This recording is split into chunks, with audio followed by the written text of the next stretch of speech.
Hi guys, welcome to the channel concept clarity. आज का video हमारा है नर्वस सिस्टम का सुपर फास्ट रिवीजन है। ये पार्ट 2। पार्ट 1 ऑलरेडी बना दिया है, अगर आपने नहीं देखा तो पहले आप पार्ट 1 देखिए। ठीक है, चलिए स्टार्ट करते हैं हम सुपर फास्ट रिवीजन को। आज हम पढ़ेंगे, स्टार्टिंग करेंगे स्पाइनल कॉर्ड से। स्पाइनल कॉर्ड जैसे कि हम पीछे जानते हैं, हमारी जो स्पाइन होती है, जैसे कि पीछे मान लीजिए आपके बैकबोन है, ठीक है, ये स्पाइन है आपकी पूरी वर्टेब्रा। तो ये जो स्पाइन है, इसके अंदर से ना एक तार जाती है, एक समझ लो तार सी जाती है, ये इस तरह से ये तार सी जाती है। ठीक है, ये तार बनी होती है नर्व्स की। ठीक है, ये तार बनी होती है नर्व्स की, इसे बोला जाता है स्पाइनल कॉर्ड। ठीक है, समझ में आ गया। जो आपकी पीछे पूरी जो बैकबोन है, जो आपकी पूरी वर्टिब्रा है लंबी सी, जिसको स्पाइन बोला जाता है, इसके अंदर एक तार जाती है, इसको हम बोलते हैं स्पाइनल कॉर्ड। समझ में आ गया। पहले तो समझ में आ गया स्पाइनल कॉर्ड है क्या। ठीक है, ये नर्व्स की बनी होती है, इट इज मेड ऑफ, बात करें नर्व्स की बनी हुई है।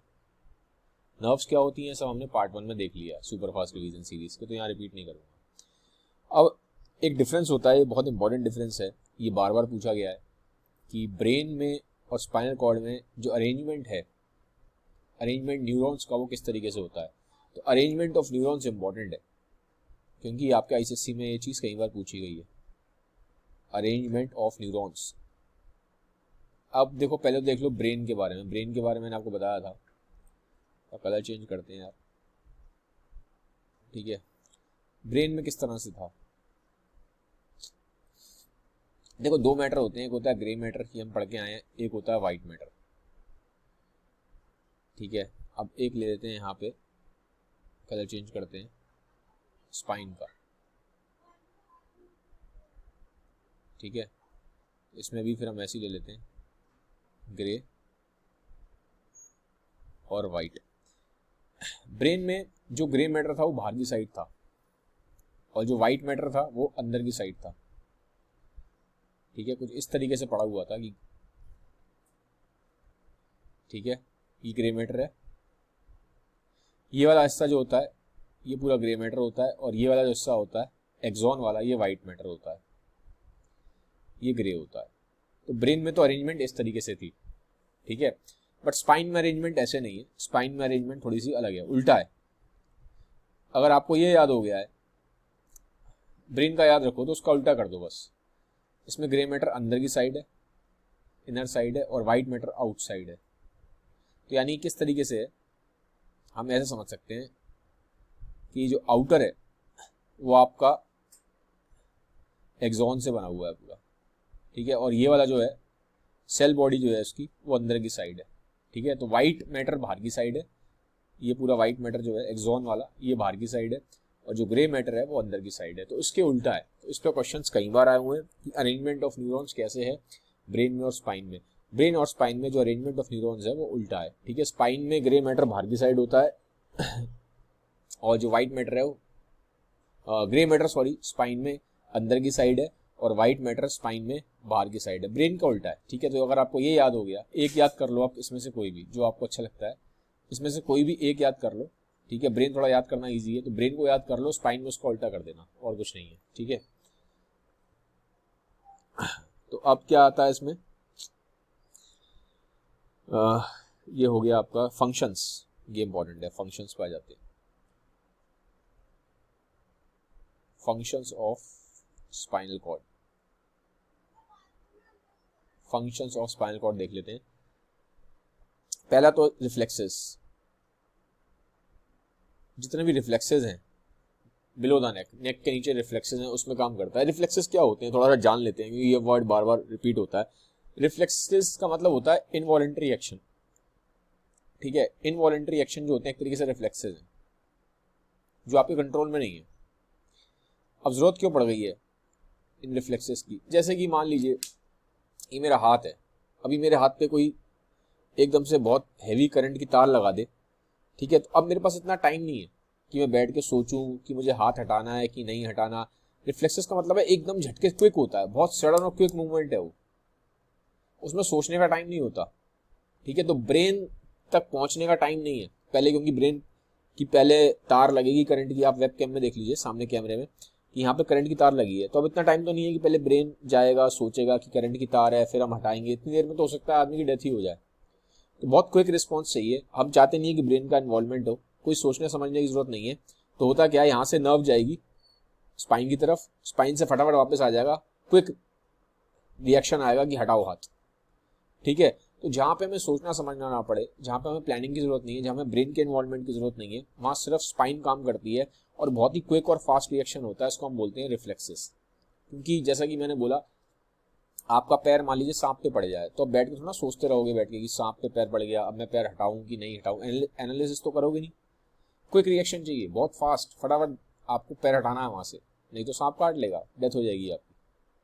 तो जहाँ पे इस तरह की चीजें होती हैं, जहाँ हमें सोचना समझना नहीं है, बहुत ही फास्ट और क्विक रिएक्शन चाहिए, वहाँ रिफ्लेक्सेस का काम आ जाता है, ठीक है। और रिफ्लेक्सेस जो होते हैं वो मेनली स्पाइनल कॉर्ड से चलते हैं। रिफ्लेक्सेस में स्पाइनल कॉर्ड का रोल है, ब्रेन का रोल नहीं होता इसमें, ठीक है। तो ये थोड़ा सा मैंने आपको बता दिया। सेकंड क्या है, वही है सेंसरी इंपल्सेस भेजता है ये। अब देखो स्पाइनल कॉर्ड ये भी काम करता है, जैसे कि स्पाइनल कॉर्ड है, ये आपका ब्रेन है और ये मान लीजिए आपका हाथ है। अब आप चाहते हैं कि आपको हाथ हिलाना है, तो यहाँ से पहले एक नर्व जाएगी जो ब्रेन को बोलेगी, ब्रेन सोचेगा चलो ठीक है मुझे हाथ मुट्ठी बंद करनी है या मुझे हाथ ऊपर करना है। फिर एक यहाँ से वापस जाएगी मोटर नर्व जाएगी, ठीक है ना, यहाँ से एक सेंसरी नर्व जाएगी ब्रेन तक लेके जाएगी। ब्रेन सोचेगा कि हाथ हटाना चाहिए कि नहीं हटाना चाहिए, हाथ हिलाना चाहिए कि नहीं हिलाना चाहिए, ठीक है। या पैर मान लीजिए आपको हिलाना है, आप सोच रहे हो कि मैं शायद भागूं कि नहीं भागूं, अभी आप एनालिसिस कर रहे हो बैठ के, ठीक है। तो पैर से आपके एक नर्व जाएगी ब्रेन तक, फिर वापस एक नर्व आएगी पैर तक जो भागने में हेल्प करेगी। तो जहाँ पे, तो ये एक तरह का ना क्या हो रहा है, जो आपका मसल है, पैर हो चाहे हाथ हो, वहां से ब्रेन के बीच में कनेक्शन बना रहा है। स्पाइनल कॉर्ड क्या एक वे है, जैसे कि आपका ये पैर है, ठीक है। पैर से अब मान लीजिए आप पैर हिलाना चाहते हो, आप चाहते हो कि आप पैर हिलाओ, तो यहाँ पैर से नर्व जाएगी, पहले स्पाइनल कॉर्ड में कनेक्ट होगी, फिर स्पाइनल कॉर्ड से ब्रेन के पास जाएगी, फिर ब्रेन सोचेगा कि पैर हिलाना है कि नहीं हिलाना, फिर वापस एक नर्व जाएगी ऐसे आएगी और पैर फिर हिलना स्टार्ट होगा। सेंसरी नर्व जाती है, मोटर नर्व वापस आती है, ठीक है। तो ये सब काम भी है इसका। क्या काम हो गया, एज ये कंडक्ट करता है सेंसरी इंपल्सेस, कहाँ से, ब्रेन तक, मतलब जो मसल है वहां से ब्रेन तक लेके जाता है, ठीक है, स्किन या मसल से ब्रेन तक। तो ये कंडक्ट करता है सेंसरी इंपल्सेस, कहां से कहां तक लेके जाता है, मसल से ब्रेन तक, मसल्स या स्किन से ब्रेन तक, ठीक है। स्किन या मसल से कहां लेके जाता है, ब्रेन तक लेके जाता है। ये एक एज अ इंटरमीडिएट काम कर रहा है स्पाइनल कॉर्ड, ठीक है। और फिर क्या करता है, ये मोटर इंपल्सेस भी लेके जाता है। भाई आपने सोचा कि मुझे पैर हिलाना है, तो ये तो एक तो पहले सेंसरी इंपल्स जाएगा, ब्रेन सोचेगा हाँ पैर हिलाना है, तो फिर एक वापस मोटर इंपल्स भी जाएगा, ठीक है। तो एक कंडक्ट होता है सेंसरी इंपल्स, ऐसे ही मोटर इंपल्स को भी कंडक्ट करता है। मोटर इंपल्स कहां से जाएगी, ब्रेन से उस मसल तक जाएगी या स्किन तक जाएगी, उल्टा रिवर्स हो जाएगा, ठीक है। और डिटेल में अगर आपको समझना है तो ये चैप्टर मैंने ऑलरेडी पढ़ा दिया है, आईसीएससी क्लास 10th बायो की प्लेलिस्ट है, ये आप प्लेलिस्ट में जाइए, ये मेरे चैनल पे आप सर्च करिए ICSC class 10th bio playlist, ठीक है। ICSC class 10th bio playlist अगर आप सोचेंगे सर्च करेंगे, ये चैप्टर बहुत डिटेल में मैंने वहाँ समझाया है, ये मैंने आपको थोड़ा ओवरव्यू दे रहा हूँ, ठीक है, क्योंकि कोई रिवीजन है। स्माइल कॉर्ड खत्म हो गया, अब हम आते हैं, कलर चेंज कर लेते हैं, थोड़ा सा लाइट कलर हो गया यार, ये कहाँ गया, ये रेड कर लेते हैं, रेड अच्छा कलर है। पेरी फेरल नर्वस सिस्टम, अभी तक हम खत्म कर चुके हैं सीएनएस। हमने क्या खत्म किया है, हमने सीएनएस खत्म किया है, सेंट्रल नर्वस सिस्टम हमने खत्म कर दिया। सेंट्रल नर्वस सिस्टम में आता है ब्रेन, हम पढ़ चुके हैं। स्पाइनल कॉर्ड अभी हमने खत्म कर दिया, ठीक है। तो ये हमारा पूरा ओवर हो चुका है, दिस इज ओवर।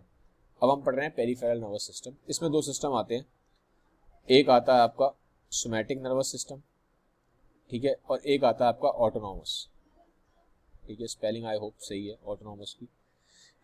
अब सोमैटिक में दो तरह की नर्व्स आती हैं, पहला आती है क्रेनियल और दूसरा आती है स्पाइनल। तो ये क्रेनियल वर्ड से आपको समझ में आना चाहिए, क्रेनियल ब्रेन से लिंक है, क्योंकि ब्रेन की स्कल को क्या बोलते हैं, क्रेनियम बोलते हैं, तो कहीं ना कहीं ब्रेन से लिंक है। तो क्रेनियल नर्व्स वो होती हैं, ये नर्व्स हैं। सोमैटिक नर्व सिस्टम आपको पता चल गया क्या होता है, जो सारी की सारी नर्व्स जो हमारे हाथों में जा रही हैं, हमारे पैरों में जा रही हैं, सारी जितनी भी नर्व्स जा रही हैं बॉडी में, वो सारा सोमैटिक नर्व सिस्टम के अंदर आता है। ठीक है, बॉडी में जितनी भी, क्योंकि ये जो वर्ड है ना सोमा, सोमा वर्ड का मतलब ये होता है बॉडी। तो जितनी भी नर्व्स निकल रही हैं ब्रेन से, स्पाइनल कॉर्ड से, यानी कि सेंट्रल नर्वस सिस्टम से जितनी भी नर्व्स निकल रही हैं, जैसे कि आप ये समझ लीजिए ये ब्रेन है, ये स्पाइनल कॉर्ड है, तो यहाँ जितनी भी नर्व्स निकल रही हैं, इसको मैं कलर चेंज कर देता हूँ, नर्व्स को ग्रीन कर देते हैं, जितनी भी नर्व्स जा रही हैं पूरी बॉडी में निकल के जा रही हैं, ठीक है, ये सारी नर्व्स आती हैं आपका पेरिफेरल नर्वस सिस्टम में। ठीक है, पेरिफेरल नर्वस सिस्टम के दो पार्ट है, सोमैटिक और ऑटोनॉमस। तो जितनी भी नर्व्स बॉडी में जा रही हैं सारी, वो सारा सोमैटिक नर्वस सिस्टम में आता है। ठीक है, क्योंकि यहाँ पे जो नर्व्स जा रही है सारी बॉडी की साइड जा रही है, सारी बॉडी पे तो जा रही है, कोई हाथ में जा रही है, कोई पैर में जा रही है, कोई पेट में जा रही है, सोमैटिक नर्वस सिस्टम के अंदर आएगा। अब इसके दो पार्ट होते हैं इसके अंदर, सोमैटिक के अंदर, क्रेनियल और स्पाइनल। तो ये नाम से समझ में आ रहा है, जो नर्व्स हमारे ब्रेन से निकलती हैं और ब्रेन से निकलती हैं और ब्रेन में आती हैं, ब्रेन से निकलती हैं और ब्रेन में आती हैं, इन्हें बोला जाता है क्रेनियल नर्व्स। ठीक है, क्या बोला जाता है इन्हें, क्रेनियल नर्व्स। आप याद रख सकते हो, यहाँ पे जो क्रेनियल वर्ड है वो वर्ड आ रहा है एक तरीके से समझ लो क्रेनियम से। ठीक है, तो क्रेनियम एक तरह से आउटर कवरिंग होती है ब्रेन की, जो स्कल वाला पार्ट है। तो ये नर्व्स जो ब्रेन से निकल रही हैं और जो ब्रेन में वापस आ रही हैं, इन्हें बोला जाता है क्रेनियल नर्व्स। ठीक है, ब्रेन का रोल है यहाँ पे। ठीक है, तो ये इंपॉर्टेंट है। क्रेनियल में कितने सेट ऑफ नर्व्स होते हैं, ये इंपॉर्टेंट है। 12 पेयर्स होते हैं, 12 पेयर्स होते हैं, इस पर क्वेश्चन आया हुआ है, तो ये ध्यान रखना इसका, ये नंबर इंपॉर्टेंट है। 12 पेयर होती है क्रेनियल नर्व्स की। ठीक है, 12 पेयर होती है। अब इसकी भी अपनी है, जैसे कि आप जानते हो नर्व्स तीन तरह की होती हैं। एक होती है सेंसरी, इसमें सेंसरी का अगर हम एग्जांपल लेके चलें तो आ जाएगा ऑल्फैक्टरी नर्व। इसका अगर एग्जांपल लेना है मुझे क्रेनियल नर्व का, तो मैं बोलूँगा ऑल्फैक्टरी नर्व। ठीक है, ऑल्फैक्टरी नर्व कौन सी होती है, जो आपकी नाक वाली नर्व है, तो वो भी एक तरह की क्रेनियल नर्व है। अगर आप देखेंगे ब्रेन में क्रेनियल नर्व्स जो होती हैं, तो अगर आप देखेंगे क्रेनियल नर्व्स वो हैं जो सारा का सारा जो इतना वाला हिस्सा है ना ब्रेन वाला, हमारे मुंह वाला हिस्सा है, जैसे नाक वाला, कान वाला, आंख वाला, यहाँ पे जितनी भी नर्व्स आ रही हैं और जा रही हैं, ये सारी क्रेनियल नर्व्स ही हैं। ठीक है, तो एग्जांपल के लिए ऑल्फैक्टरी नर्व हो गया, फिर आपकी आंख की नर्व हो गई, ऑप्टिक नर्व हो गई, कान की नर्व हो गई, ठीक है, ऑडिटरी नर्व हो गई। तो ये इंपॉर्टेंट है, नर्व्स याद रखना नाम इनके। क्वेश्चन इस पे आया हुआ है कि आंख वाली नर्व का नाम क्या है, ऑप्टिक नर्व, कान वाली नर्व का नाम क्या है, ऑडिटरी नर्व। जितनी भी नेक के ऊपर की नर्व्स हैं वो सारी क्रेनियल नर्व्स हैं, क्योंकि ब्रेन, मैंने बोला ना क्रेनियल नर्व्स वो नर्व्स होती हैं जो ब्रेन से निकलती हैं और ब्रेन में आती हैं। तो ये सारा मुंह वाला हिस्सा है, यहाँ जितनी भी नर्व्स हैं वो सारी क्रेनियल नर्व्स हैं। ठीक है, और तो पहला एक तो हो गया, इसमें ये हो गया एग्जांपल। फिर इसमें कुछ मोटर नर्व्स भी होती हैं जो आंखों तक जा रही हैं, वही ऑप्टिक नर्व इसका एग्जांपल हो गया, ये हम देख चुके हैं। फिर कुछ मिक्स नर्व्स भी होती हैं इसमें। देखो यार, नर्व्स तीन तरह की होती हैं, क्रेनियल नर्व है तो तीन तरह की नर्व तो होंगी, सेंसरी, मोटर और मिक्स्ड। तो तीनों ही तरह की नर्व क्रेनियल नर्व्स में आती हैं, सेंसरी भी आती है, मोटर भी आती है और मिक्स्ड भी आती है। तो तीनों ही तरह की नर्व्स क्रेनियल नर्व्स में आती हैं। ठीक है, एग्जाम्पल हमने देख लिए हैं, olfactory nerve, optic nerve, auditory nerve. ये बस इतना इंपॉर्टेंट है आपके एग्जाम परस्पेक्टिव से। अगर आपने ये ठीक से कर रखा है, आप इससे लिंक क्वेश्चन निकाल के आ जाओगे। और ये याद रखना 12 पेयर होते हैं। फिर हम आते हैं स्पाइनल नर्व में। स्पाइनल नर्व में 31 पेयर्स होते हैं, ये इंपॉर्टेंट है। ठीक है, स्पाइनल नर्व्स कौन सी होती हैं, जो नर्व स्पाइन से निकल रही हैं, ये वाली जो, ठीक है, ये जितनी भी नर्व स्पाइन से निकलती हैं उन्हें स्पाइनल नर्व्स बोलते हैं। ये सिंपल इसकी डेफिनेशन है। 31 पेयर्स होते हैं और सारी की सारी स्पाइनल नर्व्स मिक्स्ड नर्व होती हैं। क्या होती हैं, सारी की सारी स्पाइनल नर्व्स मिक्स्ड नर्व हैं, ये ध्यान रखना। क्रेनियल नर्व्स के अंदर तो सेंसरी भी आ रही है, मोटर भी आ रही है, मिक्स्ड भी आ रही है, बट स्पाइनल नर्व्स सारी की सारी मिक्स्ड नर्व होती हैं। ये इंपॉर्टेंट डिस्टिंक्शन है। ठीक है, तो ये खत्म हो गया आपका सोमैटिक। अब हम आते हैं ऑटोनॉमस नर्वस सिस्टम पे। ठीक है, ऑटोनॉमिक बोला जाता है इसे, सॉरी, ऑटोनॉमिक बोल लो, ऑटोनॉमस बोल लो, एक ही बात है, सब कहने का फर्क है। अब हम ये पढ़ेंगे ऑटोनॉमिक नर्वस सिस्टम, इसको हम डिटेल में पढ़ते हैं। ऑटोनॉमिक नर्वस सिस्टम, काफ़ी कन्फ्यूजन रहता है बच्चों को इसको इसमें, तो उसको मैं कोशिश करूँगा ईजी करने की। अब ये भी दो तरह का है, एक होता है सिंपैथेटिक, एक होता है पैरा सिंपैथेटिक। अभी एक सिचुएशन एग्जाम में अंदाजा लगाओ, आप मान लो आपने मान लीजिए भूत देख लिया। अब जैसे ही आप भूत देखोगे, ठीक है, मैं सिर्फ एक एजम्पशन कर रहा हूँ समझाने के लिए आपको, हाइपोथेटिकल एग्जांपल है ये। मान लीजिए आपने भूत देखा, ठीक है, भूत बना देते हैं, काला सा होता है, ठीक है, कुछ इस टाइप का मान लीजिए भूत देख लिया आपने, ठीक है। अब मान लीजिए घोस्ट है। अब मान लीजिए आपने भूत देखा तो क्या होगा, आप सोचने तो बैठोगे नहीं, इमीडिएटली आप भागोगे, ठीक है। क्या करोगे, आप भागोगे, या तो अगर ज़्यादा बहादुर है तो आप लड़ने लग जाओगे भूत से, या फिर मेजोरिटी ऑफ केस में तो आदमी भाग जाएगा, 99.9% केस में आदमी भागेगा। तो या तो लड़ोगे या भागोगे। या मान लो आपने सामने देख लिया, एक शेर देख लिया, घोस्ट को हटा के मान लीजिए हम शेर देख लेते हैं, हमने कोई एक शेर देखा, आपने लायन देख लिया, तो क्या करोगे, भागोगे ना आप, या बहुत ज़्यादा बहादुर हो तो शायद लड़ने लग जाओ। मान लीजिए आपके पास ऑप्शन ही नहीं है भागने का, अब सामने शेर खड़ा है, ऑप्शन है ही नहीं आपके पास भागने का, तो क्या करोगे, लड़ोगे। तो सिंपैथेटिक नर्वस सिस्टम वो होता है जहां पे या तो आप लड़ते हो या आप भागते हो, ठीक है, या तो आप लड़ोगे या आप भागोगे। तो ये वाला जो सिस्टम है इसे बोलते हैं सिंपैथेटिक नर्वस सिस्टम, ठीक है। ये ऑटोमेटिक होता है जनरेट, ये सोच के जनरेट नहीं होगा आपके अंदर, आप सोच नहीं सकते, या तो आप भागोगे या आप लड़ोगे, दोनों में से एक काम करोगे, ठीक है। अब होता क्या है सिंपैथेटिक नर्वस सिस्टम में, इसमें जब मैंने बोला ऐसे आपको लड़ना है या आपको भागना है, तो दोनों ही कंडीशन में आपकी बॉडी में सेम रिस्पॉन्स क्रिएट होगा। क्या होगा, जैसे आपकी हार्ट बीट तेज हो जाएगी, सांस तेज चलना स्टार्ट, आपने शेर देख लिया या भूत देख लिया तो ऐसे करने लग जाते हो भाई, ठीक है, सांस तेज हो जाती है आपकी, आपकी हार्ट बीट तेज हो जाती है, धक धक धक धक हो जाती है, आंखें बड़ी बड़ी हो जाएंगी, ठीक है, तो एकदम अलर्ट हो जाते हो आप। तो ये वाला जो सिस्टम है इसे हम बोलते हैं सिंपैथेटिक नर्वस सिस्टम, जो किसी डेंजर के टाइम पे एक्टिवेट होता है, जब सामने कोई डेंजर है, ठीक है, जब हमें लग रहा है कोई खतरा है, जब मोस्टली डेंजर के टाइम पे एक्टिवेट होगा, कोई डेंजर है, जब हमें इमीडिएट रिस्पॉन्स चाहिए, एकदम भागना है हमें, ठीक है, तो एकदम से ब्लड आपका सारे मसल्स में आ जाएगा। नॉर्मली ब्लड हमारा पेट की साइड रहता है, स्टमक और इंटेस्टाइन की साइड रहता है, लेकिन जब हमें भागना है, जब डेंजर आ गया, तो हमें ब्लड पेट की साइड नहीं चाहिए। खाना तो डाइजेस्ट तब करोगे ना जब जिंदा रहोगे, तो ब्लड वहां पेट में से निकल के सारा हाथों में पैरों में यहाँ आ जाता है, हार्ट बीट तेज हो जाएगी, ब्रीथिंग फास्ट हो जाएगी, एनर्जी एकदम से बहुत ज्यादा आ जाएगी आपके अंदर, ठीक है। एक हार्मोन होता है एड्रेनलिन, ये रिलीज हो जाएगा, ये एकदम से आपकी बॉडी में बहुत ज्यादा एनर्जी ला देता है, एकदम से एनर्जी ला देगा, जो एक्स्ट्रा आपकी बॉडी में स्टोर्ड फूड है वो सारा बाहर आ जाएगा।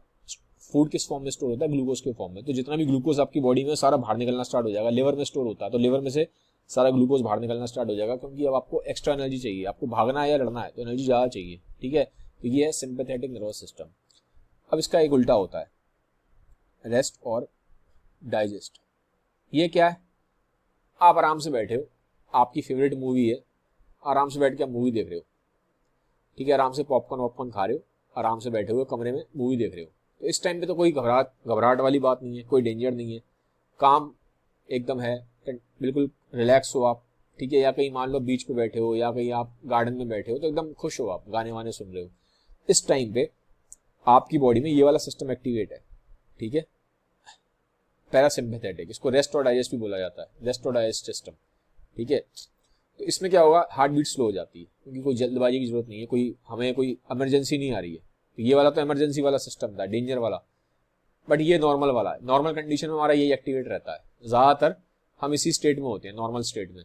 जब हम नॉर्मल स्टेट में होते हैं यही वाला एक्टिव होता है कि हम आराम से बैठे हुए हैं, ठीक है ना, हमारी हार्ट बीट स्लो है, हमारी ब्रीथिंग नॉर्मल है, हमारा जितना भी ब्लड है मोस्टली हमारा डाइजेस्टिव सिस्टम की तरफ है, हमारा जो प्यूपल्स है वो नॉर्मल है, कोई ऐसे बड़े बड़े नहीं हो रखे हैं, कोई डेंजर नहीं है सामने, ठीक है। तो इस टाइम पे हमारा ये वाला सिस्टम एक्टिवेट होता है। तो ये मैंने आपको डिफरेंस बताया, नॉर्मली हमारा हमेशा यही वाला सिस्टम एक्टिवेट रहता है, ठीक है। ये सिर्फ इमरजेंसी के लिए एक्टिवेट होता है, जब बॉडी को एकदम से एनर्जी चाहिए, एकदम डेंजर कुछ हो रहा है, ठीक है। तो ये मैंने आपको बताया, और ये दोनों ही यहाँ पे कंट्रोल में नहीं है, ऑटोमेटिक होते हैं, ठीक है, इसलिए इनका नाम ऑटोनॉमिक है।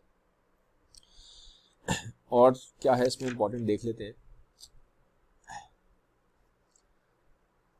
बस आई थिंक यही इसमें इम्पॉर्टेंट है कि ये एबनॉर्मल कंडीशंस में होता है, डेंजर की कंडीशन में जब ये कंडीशंस खत्म हो गई तो फिर आपकी बॉडी जब नॉर्मल होगी तो ये वाला एक्टिव हो जाएगा।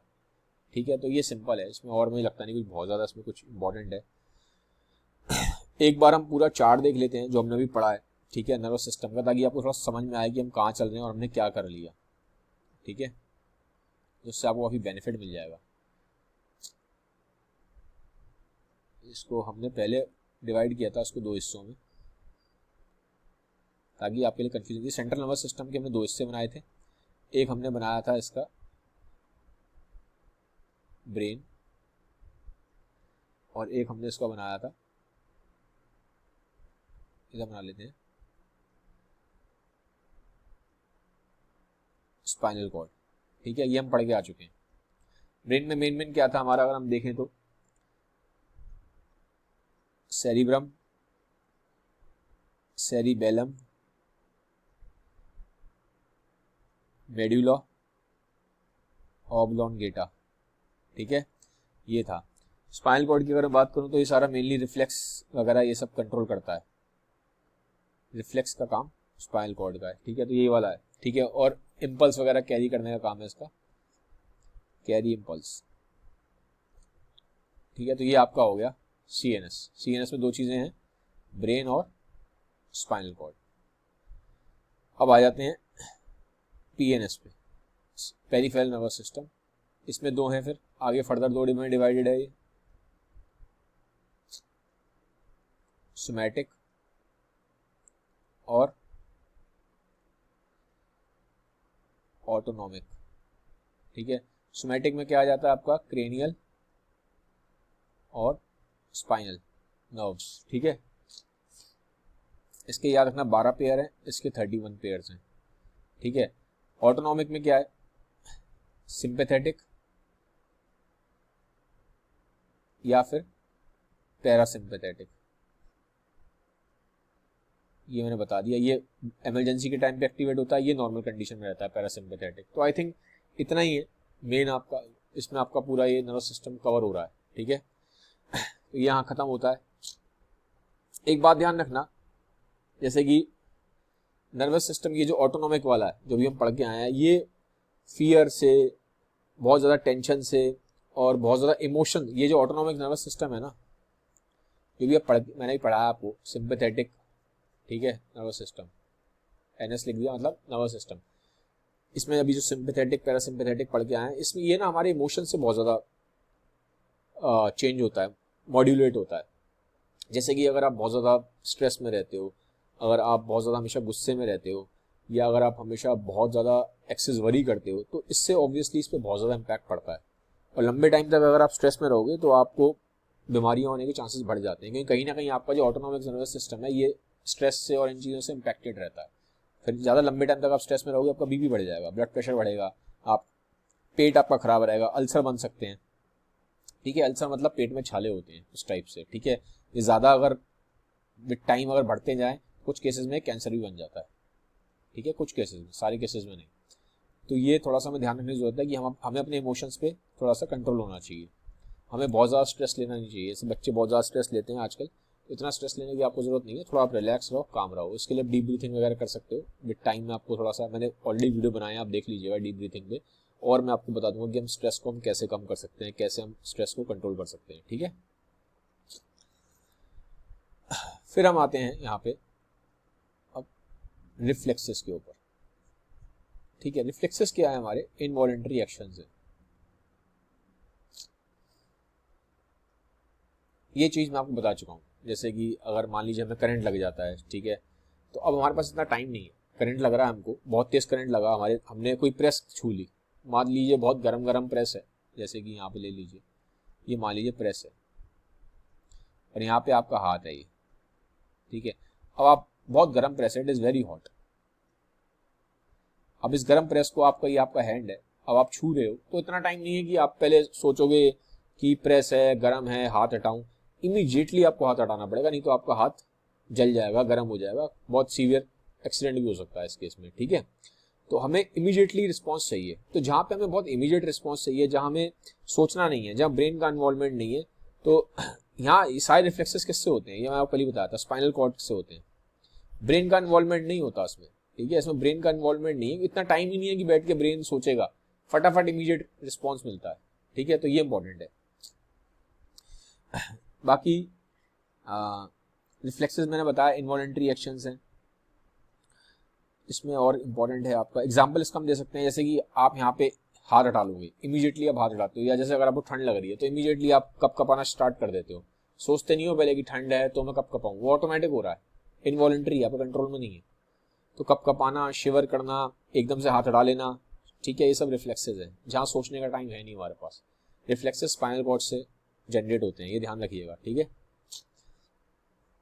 फिर इसमें एक चीज़ इंपॉर्टेंट है जो आपके एग्जाम के टर्म से काफ़ी इंपॉर्टेंट है, कई बार आ चुकी है, मैं बता देता हूँ आपको रिफ्लेक्सेस में, कि इसका एक पाथ होता है रिफ्लेक्सेस का, कैसे होता है। जैसे कि आपने ये इसी को ले लेते हैं वापस, प्रेस है, ये आपका हाथ है, इसको थोड़ा अलग कलर से बना लेते हैं यार, ड्राइंग मेरी काफ़ी ज़्यादा पुअर है, आई ट्राई कि मैं इसको थोड़ा ठीक करूँ विद टाइम। ये आपका हैंड है, अब आपने हाथ से इसको आप छुआ इसको, तो क्या होगा, यहाँ से कहा जाएगी सेंसरी जो नर्व है वो लेके जाएगी, किसके पास लेके जाएगी, मैंने बोला था यहाँ पे सिर्फ स्पाइनल कॉर्ड का रोल रहता है, सिर्फ स्पाइनल कॉर्ड का रोल है, ये मान लीजिए आपकी स्पाइनल कॉर्ड है, स्पाइनल कॉर्ड तक लेके आई। यहाँ पे एक न्यूरॉन होता है, ठीक है, इसमें आपका बुक में नर्व की जगह इसमें न्यूरॉन दिया है, बट एक ही बात है, नर्व आ जाए न्यूरॉन आ जाए समझ लो एक ही चीज़ है, ठीक है। इसको हम न्यूरॉन ले लेते हैं, चलो न्यूरॉन ले लो, बुक के साथ चलते हैं। स्पाइनल कॉर्ड की सारी जो नर्व्स होती हैं मेनली वो मिक्स नर्व्स हैं। सेंसरी न्यूरॉन है, ये सेंसरी न्यूरॉन क्या करता है, यहाँ से जो रिसेप्टर है, ये जो चीज़ है, ठीक है, यहाँ से लेके रिसेप्टर है ना, ठीक है, तो यहाँ से इसने क्या किया, लेके गया, ये आपका हाथ है, यहाँ से लेके गया इम्पल्स को, यहाँ से इम्पल्स निकली ना, तो यहाँ से इम्पल्स गई, हाथ में सेंसेशन हुआ कि ये जो प्रेस है बड़ी गर्म है, कैसी प्रेस थी, वेरी हॉट थी, यहाँ से सेंसेशन गया स्पाइनल कॉर्ड तक। स्पाइनल कॉर्ड में एक नर्व, एक न्यूरॉन और होता है, इसे बोलते हैं एसोसिएशन न्यूरॉन। एसोसिएशन न्यूरॉन क्या होता है, मैंने पार्ट 1 में बताया था, जो सेंसरी न्यूरॉन को और मोटर न्यूरॉन को कनेक्ट करता है, ठीक है, उसको बोलते हैं सेंसरी एसोसिएशन न्यूरॉन। अब यहाँ पे क्या आ जाएगा, अगर आपने थोड़ा सा ठीक से पढ़ा है, यहाँ मोटर नर्व आ जाएगी। मोटर नर्व कहाँ लेके जा रही है, एफेक्टर मसल को असर कर रही है, ठीक है। तो ये प्रेस क्या है, प्रेस एक तरह का स्टिमुलस है। प्रेस क्या है, प्रेस से आपको स्टिमुलस मिला, सेंसरी न्यूरॉन लेके गई, कहाँ लेके गई, स्पाइनल कॉर्ड के पास। स्पाइनल कॉर्ड में फिर क्या है, एसोसिएशन न्यूरॉन। एसोसिएशन न्यूरॉन क्या करता है, सेंसरी न्यूरॉन को और ये मोटर न्यूरॉन है इन्हें कनेक्ट करता है। मोटर न्यूरॉन क्या करेगा, फिर यहाँ से एक सिग्नल जाएगा कि हाथ को हटाना है, ठीक है। तो हाथ क्या है आपका, हाथ एक एफेक्टर मसल है, वो मसल जिस पे जाके जो एक्शन लेगा, ठीक है। तो ये वाला हाथ क्या हो गया आपका, एफेक्टर मसल हो गया, समझ में आ गया। और प्रेस क्या है, प्रेस से ही आपको, प्रेस एक तरह से मैं बोलूंगा स्टिमुला है, जो आपको स्टिमुलस मिल रहा है, जो आपको स्टिमुलस मिल रहा है वो प्रेस से ही मिल रहा है। गर्म प्रेस है वो स्टिमुलस है, हाथ लगाया, सेंसरी न्यूरॉन से स्पाइन के पास गया, वहां पे एसोसिएशन न्यूरॉन था, sensory neuron motor neuron connect किया, वहां से फिर एक सिग्नल आया कि हाथ हटा लो, हाथ क्या है, एफेक्टर मसल बन गई, ठीक है। तो इस तरीके से चलेगा आपका, ठीक है।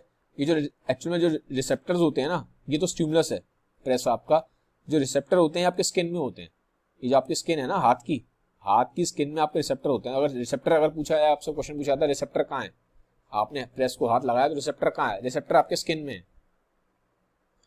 रिसेप्टर कहाँ है, स्किन में। स्किन में कुछ रिसेप्टर सेल्स होते हैं जो सेंस कर लेते हैं। स्किन में आपके रिसेप्टर, जैसे स्किन है आपकी, आपने टच किया तो वहां पे आपने उंगलियां लगाई, तो आपकी ये उंगलियां यहाँ पे कुछ सेल्स हैं जो सेंस कर पा रहे हैं कि गर्म है ठंडा है। तो क्वेश्चन इस पे आ सकता है कभी कभी कि रिसेप्टर क्या है, रिसेप्टर आपकी स्किन के सेल्स हैं। एफेक्टर मसल कौन सा है, जो पूरा हाथ है, जो हाथ हटाओगे आप, ठीक है। तो थोड़ा सा बच्चे इसमें कंफ्यूज रहते हैं। स्टिमुलस क्या है, जो प्रेस है वो स्टिमुलस है, वहीं से तो स्टिमुलस मिल रहा है आपको, ठीक है। और इसमें क्या है, आई थिंक और तो इसमें कोई ज्यादा इंपॉर्टेंट है नहीं। अब हम आते हैं टाइप ऑफ रिफ्लेक्सेस पे। टाइप ऑफ रिफ्लेक्सेस की बात करते हैं। रिफ्लेक्सेस हमने पढ़ लिया, अब रिफ्लेक्सेस भी पढ़ लेते हैं। दो तरह के होते हैं रिफ्लेक्सेस, एक होता है नेचुरल रिफ्लेक्स,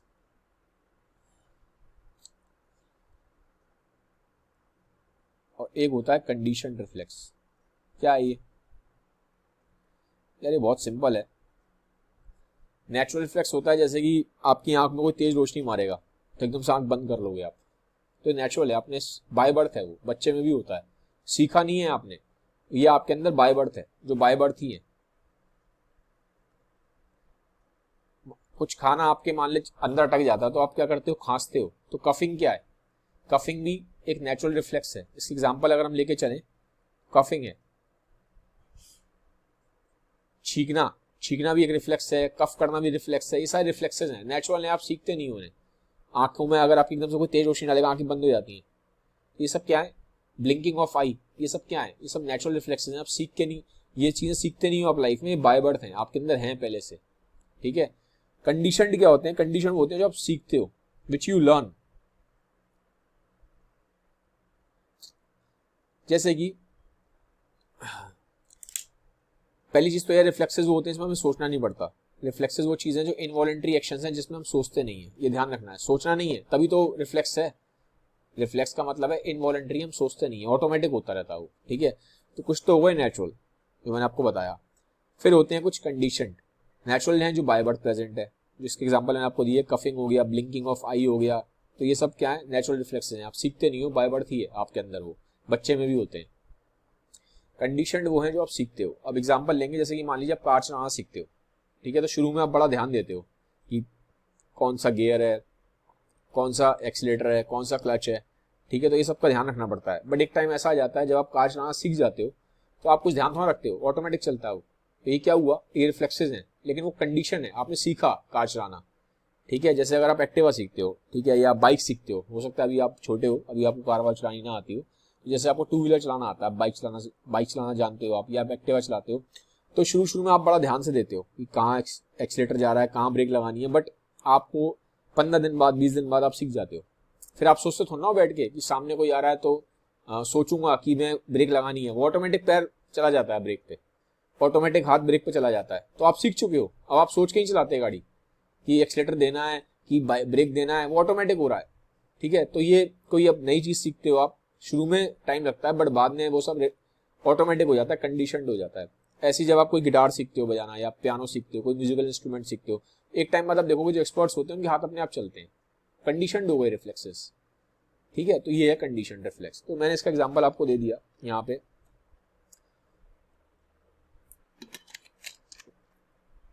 आपको अगर याद रहेगा तो बहुत अच्छा रहेगा, इससे क्वेश्चन इससे आ जाते हैं कभी कभी, ठीक है।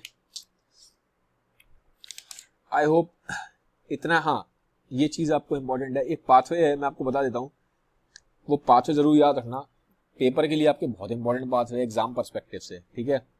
रिफ्लेक्सेस में पहली चीज होती है स्टिमुलस, जो हमने पीछे पढ़ा था ना प्रेस वाले एग्जाम्पल में, ठीक है, तो उस प्रेस आपका स्टिमुलस था।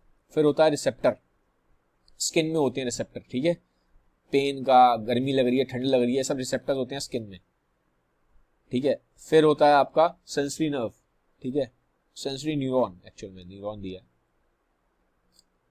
नर्व मत लिखना, न्यूरॉन ही लिखना। फिर आता है आपका association neuron, I hope I am right. हाँ, यहाँ इन्होंने ब्रेन और स्पाइनल कॉर्ड दिया हुआ है, तो जो दिया है आप वैसे ही करो, एक्चुअली में आप एक ही बात है, उसको जोड़ देता है, ठीक है। फिर यहाँ से आता है मोटर न्यूरॉन। अगर यहाँ पे इसकी जगह ब्रेन और स्पाइनल कॉर्ड की जगह एसोसिएशन न्यूरॉन भी दिया होगा अगर एग्जाम में, तो आप समझना वो एक ही चीज है, ठीक है, वो गलत नहीं है, वो चल जाएगा। अगर इसकी जगह अगर एसोसिएशन न्यूरॉन भी लिखा हुआ है ब्रेन और स्पाइनल कॉर्ड की जगह तो भी चलेगा, ठीक है। फिर यहाँ आएगा मोटर न्यूरॉन, फिर आ जाएगा एफेक्टर मसल, आई होप यही है,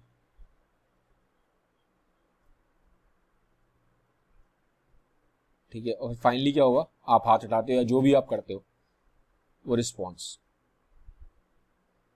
guys this diagram is very important, ये बहुत इंपॉर्टेंट डायग्राम है, मैं बोलूंगा बहुत इंपॉर्टेंट है, आपके बोर्ड्स में पूछा जा चुका है कई बार, तो ये आपको ना बाय हार्ट याद होना चाहिए। समझा मैंने दिया है आपको, नहीं आपको समझ में आ रहा दोबारा वीडियो देखिए, 2-3 बार देखेंगे समझ में आ जाएगा, आई होप। फिर भी बिल्कुल कुछ नहीं जा रहा तो यार ये डायग्राम रट जाना, इंपॉर्टेंट डायग्राम से क्वेश्चन आते हैं। तो गाइज ये था आज का वीडियो का अच्छा लगा है, ऐसे वीडियोस मेरे अच्छे लगते हैं तो काइंडली इसको अपने साथ शेयर जरूर करिए। ठीक है, जल्दी ही मैं इसके लास्ट 10 ईयर्स के क्वेश्चंस को लेके आऊंगा। Have a nice day, bye bye, take care.